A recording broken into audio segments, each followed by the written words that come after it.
When I think of Paul Gallagher, I think of Charles Atlas. And I think of Charles Atlas holding up the world, because Paul was the single axis on which the entire university rested.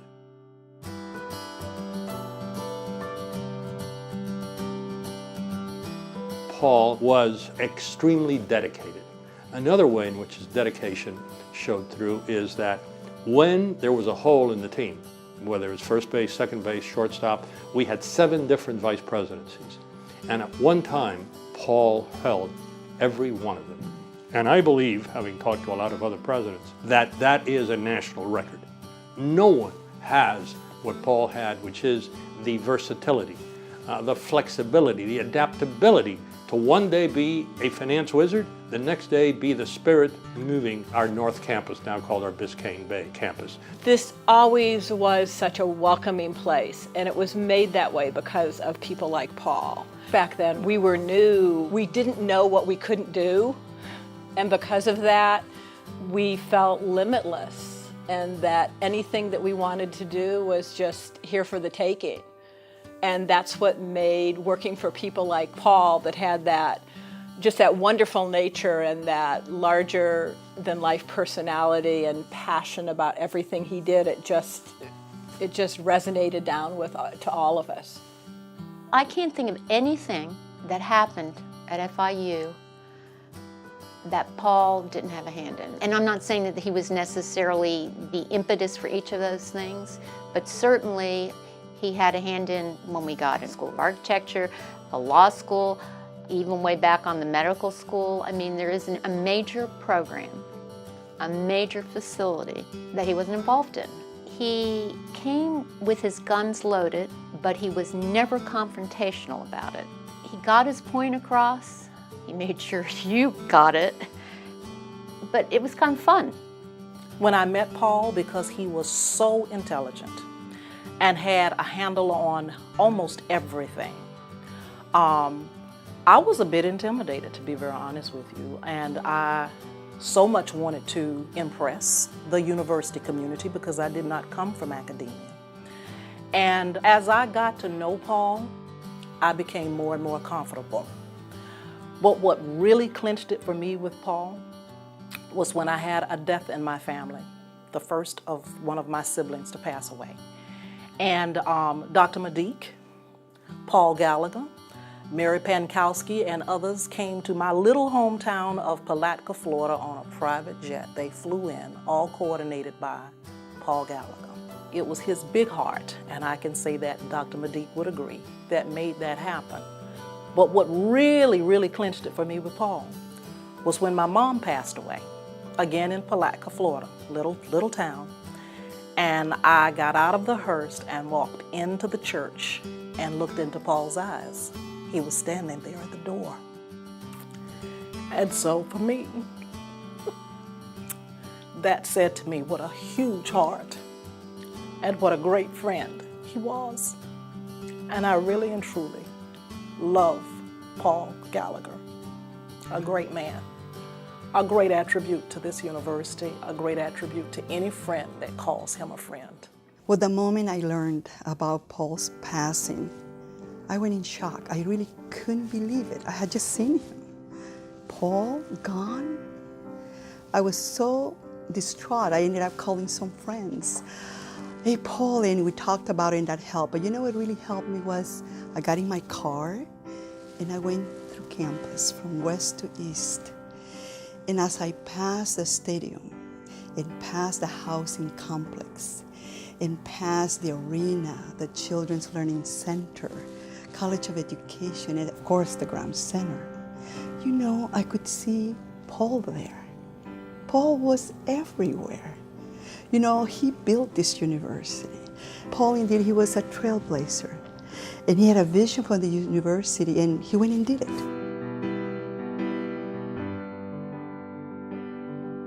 Paul was very elegant. Paul had a lot of personal power.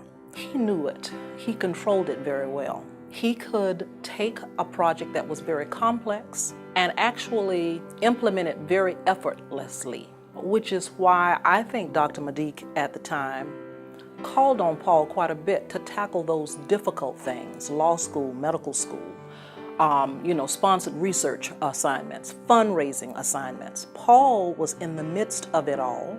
Sometimes you didn't even know he was in the midst, but he was. He made things happen, and that's why he was relied upon by everybody.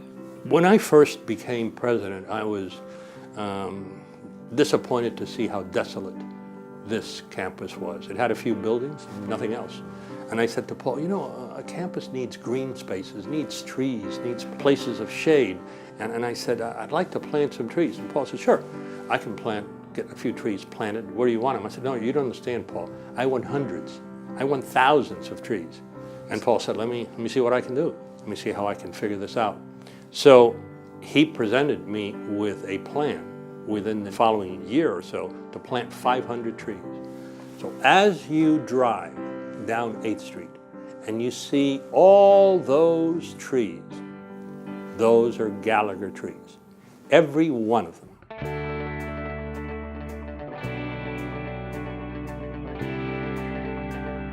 As a founding faculty member here, I had an opportunity to work with Paul in so many different ways. Perhaps one of the most significant ones is that Paul was truly the out front person in relation to FIU moving to football.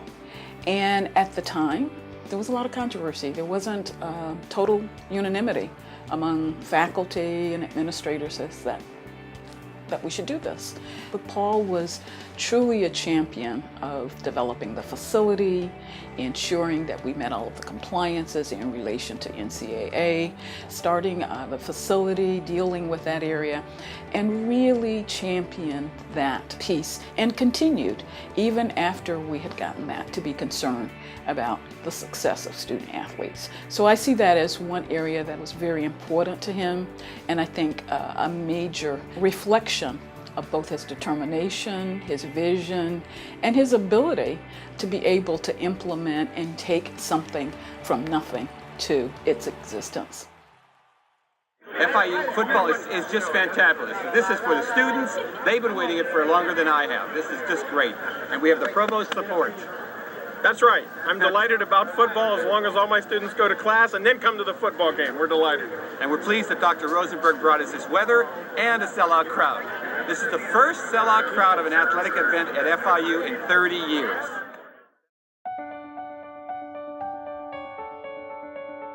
Paul could engage anyone. He had no enemies that I'm certainly aware of. He had that infectious good humor, that positivism that made him stand out. There wasn't anything he thought, once he put his mind to it, and once he believed that it should be done, that he couldn't do. And I think that rubbed off. What I remember most about Paul Gallagher was that he was a man who had a solution for every problem. There was no good idea that he wouldn't respond to by saying, "That's great, we can find a way to do that." I remember I was complaining to him about needing some money in creative writing. He said, "Let me think about that." And the next day I had a phone call and he said, "You know what? You and I are going to tag team Barnes & Noble and we're going to get a big potload of money." And I said, "Well, if you say so, Paul." Well, before it was all over, he had worked them down here. I flew up to New York City, went to the corporate offices, spoke to Mr. Riggio himself, and at the end of that process, guess what? We had a $350,000 grant, which was, with the match, if we ever get it, would be worth $500,000. And that's Paul Gallagher for you. He was a great guy, and he was enthusiastic and full of positive energy, and I miss him.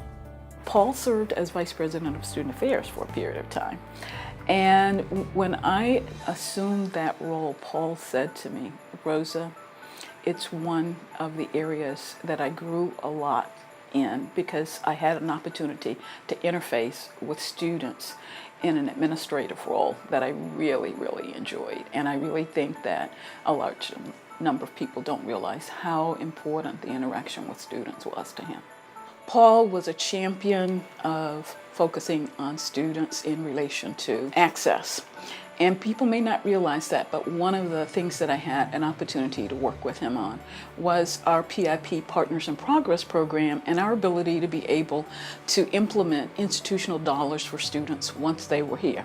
Paul Gallagher. I don't even remember the first time meeting Paul. It just seems like Paul was always here and always everywhere at FIU, wherever you kind of turned. When I first heard about Paul's passing, the immediate thought that came to my mind was when my daughter Michelle was very young, probably 2 or 3, and I don't know what happened to the nanny that day, but something happened and I ended up having to take her to Modesto Modique campus, and it was a meeting that Paul was chairing.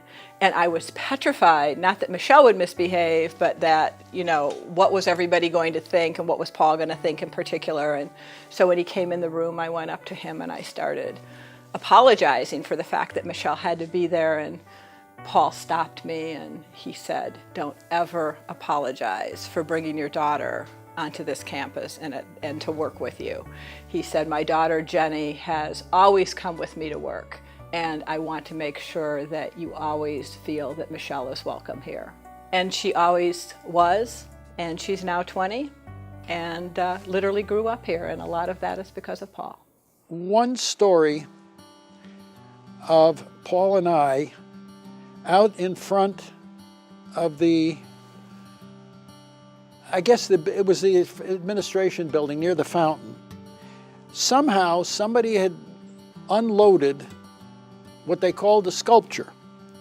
It looked like a bunch of scrap steel that somebody had put together and left there. It was rusty, old, and I walked around it, looked at it, and I was just shaking my head. Why would anybody put this stuff here? And the next thing I felt was a hand on my shoulder, and I looked up, and it was Paul. And I says, "Paul, for God's sake, where did this come from?" He says, "Ed, it's a sculpture." He said, "Don't you see it?" I said, "No." He says, "Walk around it." And I walked around it, and I said, "Paul, it still looks like a load of scrap iron."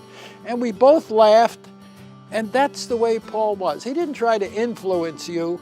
He just said, take it for what it is. And that's how I always remember Paul. He had a smile on his face constantly. I always had a hand on my shoulder, a hand around my back. Paul was always close to everyone. And so, yes, I will miss that man. And I have tears in my eyes now just thinking about it. Paul was an extraordinary colleague whose energy and creativity, and especially his good humor, made life as a university administrator much more agreeable than it might have been. These talents gave him the ability to be part of almost every major aspect of growth and development of the university for many years, and I want to thank him for it now, even if I may have disagreed with his priorities occasionally then. He was a great colleague and one that I valued very much. I have fond memories of Paul, including his remarkable contributions to the growth and quality of FIU. I can tell you firsthand that his enthusiasm, intellect, judgment, and tenacity made a lasting and distinctive contribution to the fine university that we all enjoy today. Paul lives in my memories, and I'm personally thankful for his terrific attitude, hard work, and his friendship. You know, we have this slogan here that we are FIU. I don't think that anybody exemplifies that they are FIU and that they have invested in FIU as much as Paul has. And I think his imprint is all over this university in relation to both buildings, facilities, program development. He's been in so many capacities that I think that he is truly FIU. I don't know what to tell you other than we're going to miss you, Paul. We're going to miss you a lot. I'm going to miss not being corrected as you did, so often. And I'm going to miss not having you around, because one of the things about Paul, and this is maybe, you can say that someone is an intelligent man, someone is charming, someone is talented, knowledgeable, and he was those things. But more than anything, Paul Gallagher was a good man, a very good man.